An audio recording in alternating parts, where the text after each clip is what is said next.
Halo, halo, selamat datang di episode perdana podcast Waktu Redup dengan saya Rangga. Saya Aul. Dan saya Rifai. Dan di episode perdana kali ini kita bakal ngebahas mengenai dunia pendidikan. Kenapa pendidikan? Karena kita semua terlibat di dunia pendidikan. Nah, betul. Dan kebetulan juga karena kita bertiga, ya emang di dalam lingkaran dunia pendidikan. Oke. Itu kan kalimat saya, Pak. Oh iya, Oke, tanpa basa-basi lagi langsung saja kita jawab beberapa pertanyaan yang mungkin sering dipertanyakan dalam dunia pendidikan. Dan kita akan ngejawab dari opini kita masing-masing tentunya. Dan jika Anda kolot dan tidak bisa menerima opini dari kita bertiga, nggak apa-apa, dengerin ini nggak apa-apa. Tapi volumenya di mute saja. Nah, menurut Bapak-Bapak ini apa sih pendidikan itu? Kita mulai dari jawaban Bapak Aul dulu deh. Oke. Pendidikan itu Hmm? proses. Pendidikan itu proses. Proses apa ya? Jangan saya dulu. Oke, mau dilempar nih pertanyaannya. Saya dulu. Mana Boleh, ada yuk. kayak gitu. Pak Rifai, gimana nih? Nah, pendidikan. Ya, Karena basic saya adalah pendidikan Pancasila. Maka ya, kenapa siap. pendidikan? Ya karena itu adalah amanat dari Konstitusi Undang-Undang Dasar 1945. Kita harus melaksanakan sebuah pendidikan agar cita-cita bangsa seperti keadilan sosial bagi seluruh rakyat Indonesia itu bisa tercapai. Bagaimana sebuah cita-cita bisa tercapai jika orang-orang yang ingin mewujudkan cita-citanya itu tidak terdidik? oke. Atau mungkin tidak memiliki cita-cita itu sendiri ya? Nah, kalau nggak miliki Nah. cita-cita, ngapain ikut pendidikan? Oke, oke. Ya itulah intinya pendidikan itu proses. Oh, jawab nih sekarang. Oke, Proses. ya gimana? Apa ya? Proses. Ya pembelajaran. Dari yang tidak tahu menjadi tahu. Nah, inti yang dipelajari dalam pendidikan juga ada dua. Yang pertama pengetahuan, dan yang kedua keterampilan. Udah itu. Oke, jadi istilahnya dari lingkup pendidikan yang bisa dikategorikan banyak ya, itu bisa diambil dari dua itu saja. Iya. Oh, I see. Oke. Nah, next ya. Yoks. Next. Nah, Anda kan pengajar nih. Bener gak sih dengan mengajar, kita ini bakal lebih banyak belajar? Siapa yang jawab? Terserah deh, daripada lempar-lemparan kayak tadi. Siapa dulu nih? Paul. Enggak. Kenapa mengajukan pertanyaan seperti itu? Salah dulu. Ayo, Pak. Apa? Enggak. Dengan mengajar kita jadi lebih banyak belajar. Ya, kan Anda kan pengajar. Bener gak sih kayak kita ngajarin orang itu kita juga belajar dari situ? Ya iyalah. Atau sama aja kayak nggak ada apa-apa gitu? Apa gimana? Kalau saya rasa ya tergantung subjek yang kita ajar. Kalau yang kita ajar itu tidak membuat kita belajar, maksudnya gimana ya? Kalau saya ngajar SD itu saya rasa nggak bisa membuat saya juga belajar, karena proses misal pertukaran pendapat, lalu saling sanggah teori itu kan nggak ada kalau SD. Saya memberikan apa yang saya tahu dan mereka menangkap apa yang saya berikan, gitu aja. Kecuali kalau di tingkat SMA, SMK, MA, atau mahasiswa dan yang lebih tinggi, saya rasa itu juga membuat pengajar juga belajar. I see. Berarti di sini bisa dibilang dalam sebuah kegiatan belajar mengajar tuh harus ada apa ya? Kayak interaksi antar dua dua dua pihak. elemen ini kayak pengajar Ya, kalau sama itu wajib. Iya, betul. ya. Maksudnya nggak cuma kita ngajar selesai dan udah what's next itu apa? Bukan gitu doang dong. Nah, Oke. Mm. Terus untuk menurut Paul gimana? Menurut saya, Ya. pengajar selalu belajar karena ya kayak tadi misalnya, kalau menurut saya nih ya, Ya. kalau misal ngajar SD gitu, ya kita tetap aja belajar, soalnya yang kita pelajari itu justru gimana caranya pembelajaran. Walaupun kita ngajar SD itu isinya nggak cuman kita transfer ilmu, tapi juga kita bikin mereka berinteraksi yang sesuai sama umur mereka, usia mereka. Yang menarik tuh apa gitu. Jadi lebih ke metode pembelajaran kayak gitu-gitu. Nih.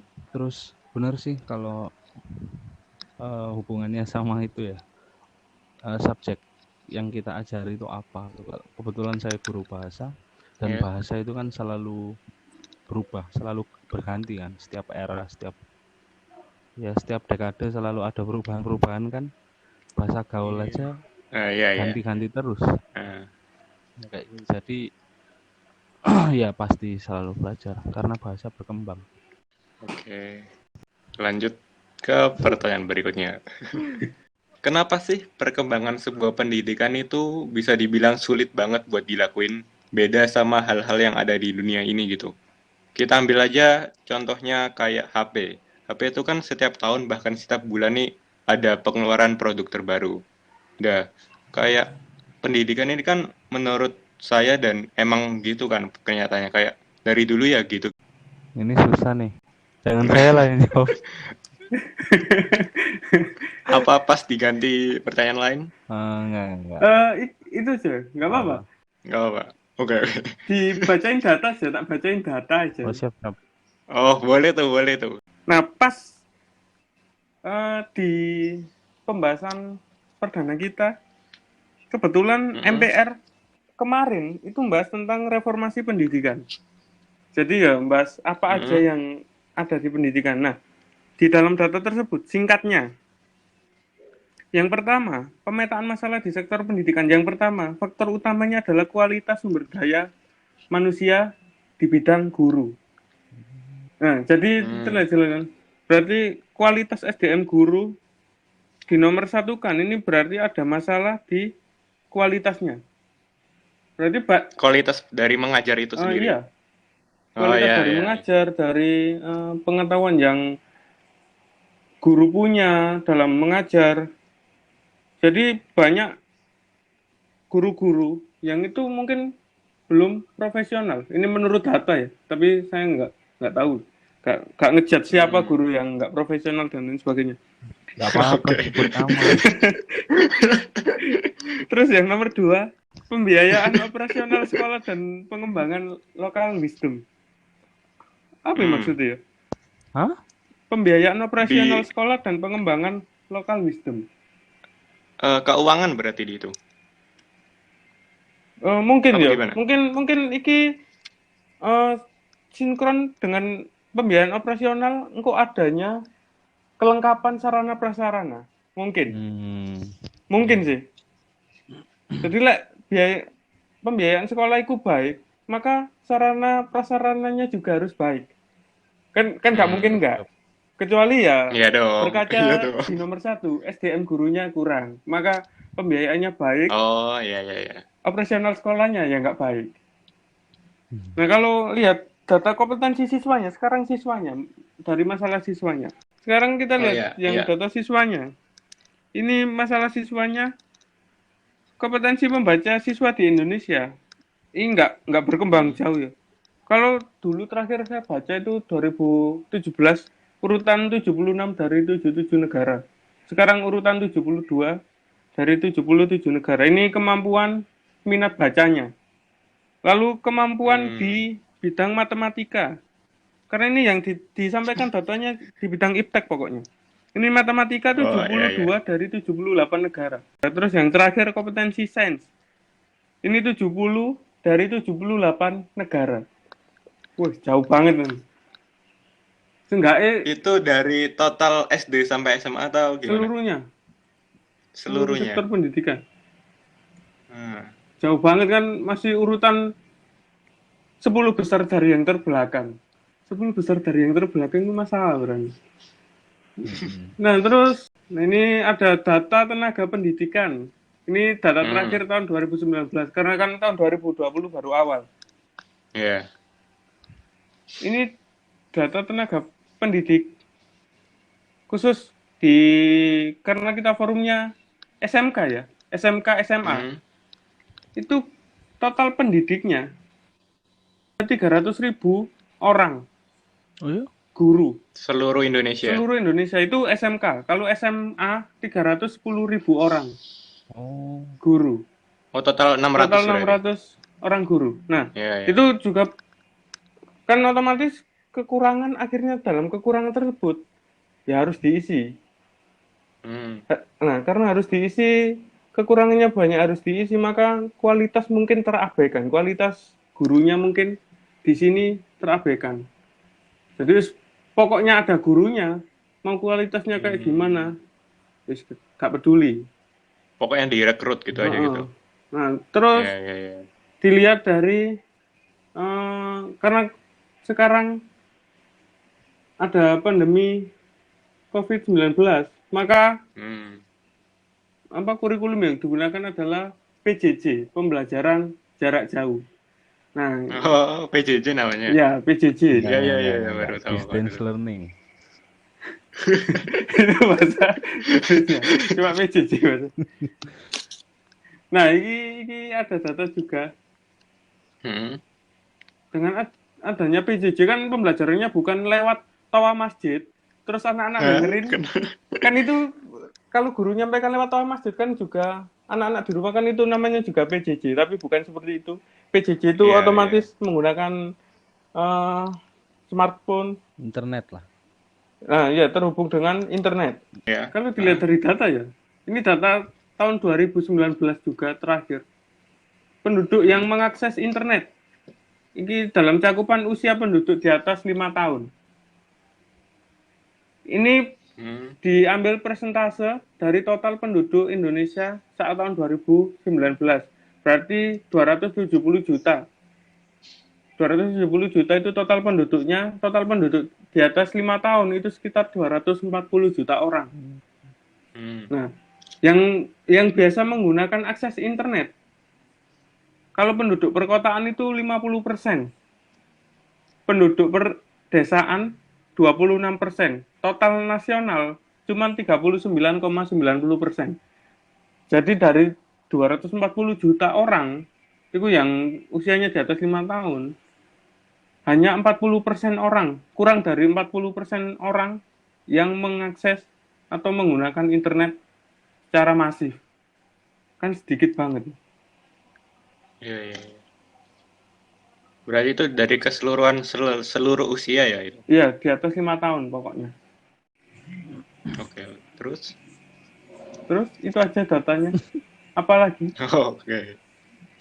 Sudah nggak usah ditambah-tambahin. Nanti tidak valid.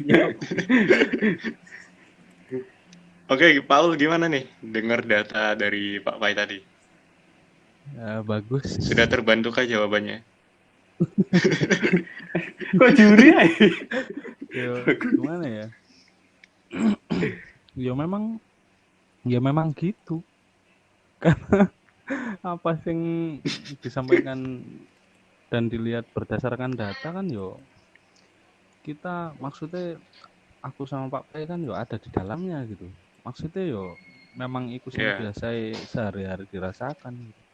Walaupun sekarang pun ngajar di sekolah yang berbasis IT kan, di sekolah yang berbasis nggak usah di sebut sekolah lah. yang berbasis IT apa ya, distance learning juga nggak lancar-lancar amat, ngerti nggak sih? Kendalanya juga banyak lah. Gimana ya, jadi kendala utamanya di situ sih. jadi ngebayangin aja kadang waktu ngajar gitu, ngebayangin gimana ya guru-guru SD, guru-guru SMP sing pelosok-pelosok itu gimana gitu. Apalagi kan dengan apa ya, nggak tahu sampai kapan ini berlangsung Iya. gitu kan. Mm-mm. Oke, tujuan dari sekolah itu kan untuk mencerdaskan nih. Nah, ini pertanyaan menarik sih. Terus, kenapa sih kayak sekolah itu mau menerimanya itu cuma yang cerdas-cerdas aja? Padahal kan tujuan dari sekolah itu kan untuk mencerdaskan siswa yang masuk ke sekolah tersebut. Kayak misal kita tes Mm-mm. masuk sekolah nih, yang dipilih kan yang baik-baik dong, nggak mungkin yang nggak masuk tes tiba-tiba kepilih dong. Iya sih. Betul. Nah, tuh kenapa tuh? Silakan Pak Aul. Silakan Pak Wai. Apa ya? Kenapa ya? Kepikiran. Kenapa gitu ya? Nah.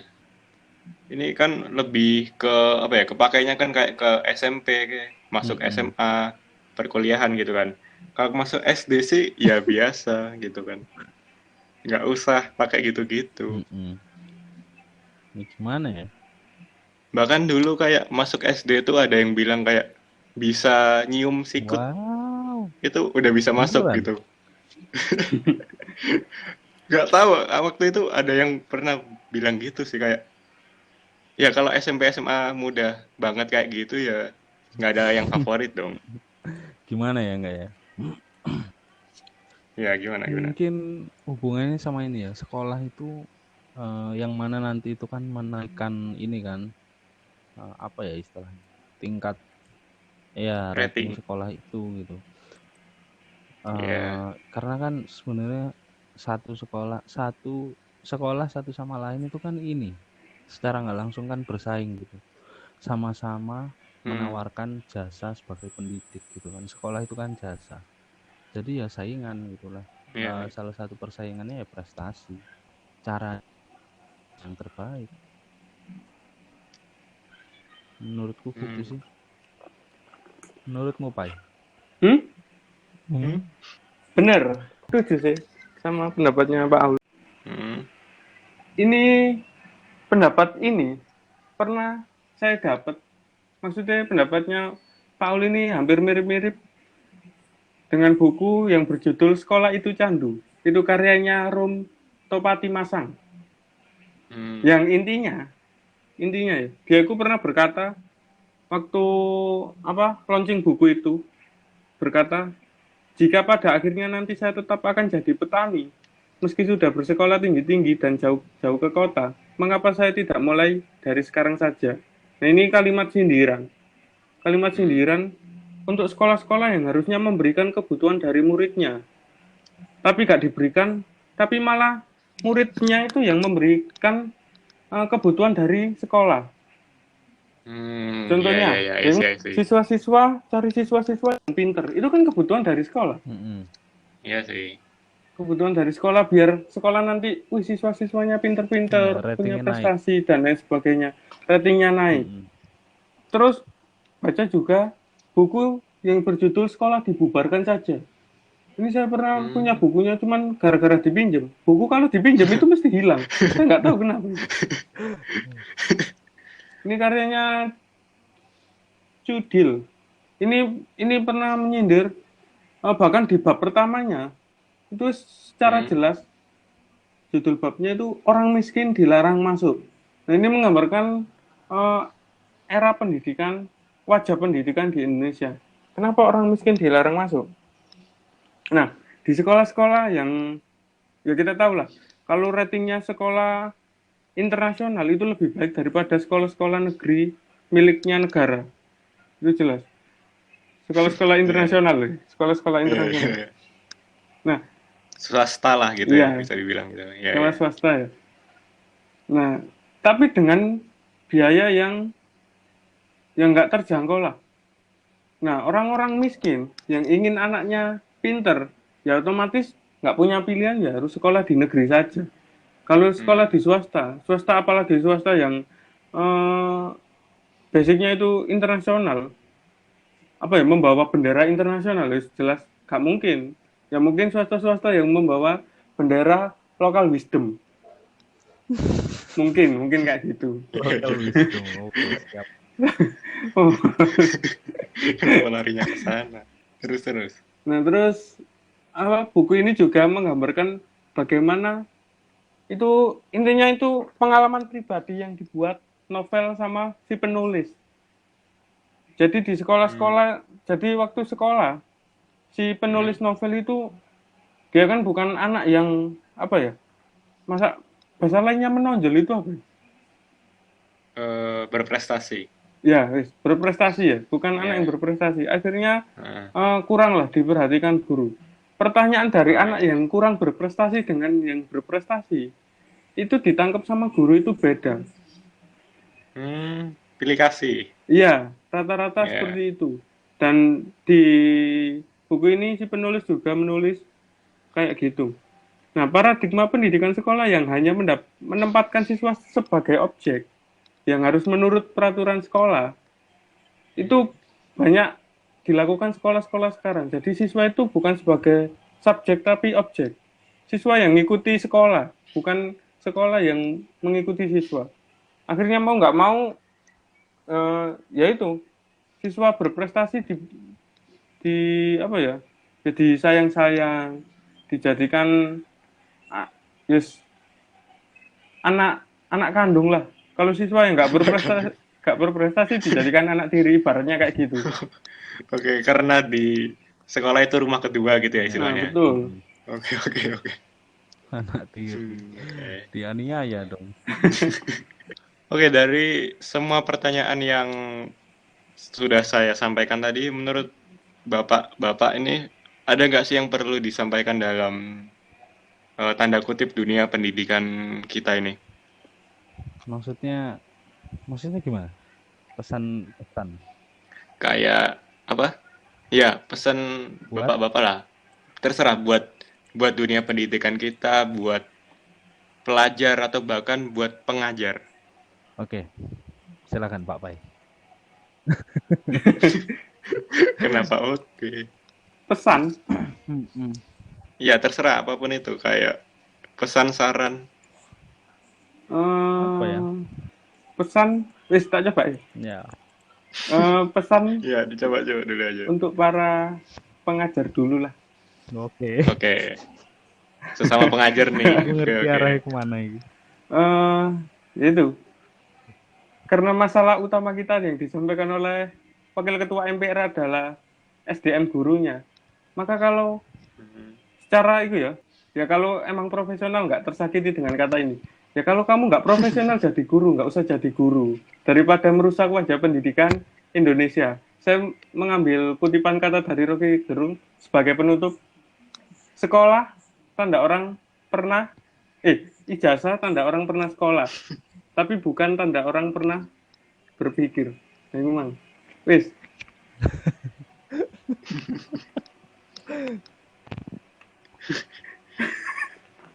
Ayo, untuk Pak Al gimana nih? Ada nggak? Nggak ada, nggak apa-apa sih. Nggak usah dipaksain juga. Apa ya? atau Mungkin untuk buat siswa. para siswa lah, Oh ya, karena itu terserah. kan Pak Pai udah buat Ya, guru. Buat para siswa ya. ya. Buat saya nih Ya berarti. ada beberapa hal nih. Yang Ya. pertama, kenali dirimu sendiri. Jadi kamu harus tahu Mhm. apa yang kamu pengen, apa yang kamu harus punya, dan apa yang kamu butuhkan itu harus tahu. Biar kamu ngerti. Oke. Dari sekarang tuh kamu harus ngapain, apa yang harus dipelajarin tuh biar ngerti. Karena apa ya? Ya memang sekolah itu nggak menentukan gitu. Kamu pinter matematika, pinter bahasa Indonesia juga belum tentu nanti jadi dosen matematika atau jadi dosen bahasa Indonesia. Itu bisa jadi nggak nyambung, bener-bener nggak nyambung. Tapi sebenarnya yang dinilai dari sekolah itu di mana kita belajar disiplinnya, di mana kita belajar bersosial gitu. Jadi jadi harus tahu itu, siswa tuh harus tahu itu, bahwa di sekolah tuh bukan melulu kita tuh belajar mata pelajaran. Nah, untuk mencapai cita-cita itu tadi, kamu harus tahu apa yang kamu butuhkan, kamu harus tahu apa yang kamu pengen, apa yang kamu harus punya. Itu harus tahu. Nah, mulai sekarang harus diperbanyak tuh. Nah, menarik nih dari yang Bapak sampaikan tadi kan, gimana nih buat siswa atau mungkin mahasiswa yang disuruh orang tuanya. Misal kayak mahasiswa tuh orang tua sekarang kan nyuruh kebanyakan kayak nyuruh untuk kedokteran aja biar pintar, biar masa depannya sudah ketata, atau mungkin buat yang siswa itu kayak dipaksa untuk bisa menguasai matematika atau IPA dan sebagainya. Dan memang kebijakan dari sekolah kan juga apa ya, ingin menuntut kita dalam setiap mata pelajaran yang kita pelajari itu kan juga harus mendapatkan nilai yang baik. Nah, untuk itu gimana tuh? Kalau orang tua, Ya. kalau saya sih ya. Tapi kalau jelek jangan ditiru ya. Hmm. Ya, ya, Kalau ya. saya dilawan, karena gimana pun yang ngejalanin kan kita, gitu. Jadi ya paling enggak kasihlah pengertian gitu. Mungkin karena orang tua tuh ngasih arahan biasanya berdasarkan pengalaman mereka dulu. Jadi pekerjaan-pekerjaan yang Padahal berbeda iya, dari dulu gitu. pekerjaan yang dianggap ini nih menjanjikan di zaman dulu kan sama zaman sekarang kan udah beda. Jadi orang tua tuh tahunya kebutuhan buat di era zaman dulu gitu, bukan zaman sekarang. Nah, makanya harus dikasih pengertian. Bedanya itu apa gitu. Zaman sekarang tuh udah kayak gini gitu. Jadi dilawan kalau saya ya, tapi kalau jelek jangan ditiru lah. Iya. Tapi dengan cara sepelan dan Iya, sebaik ya mungkin tetap dong harus tahu. tentunya. Iya, iya.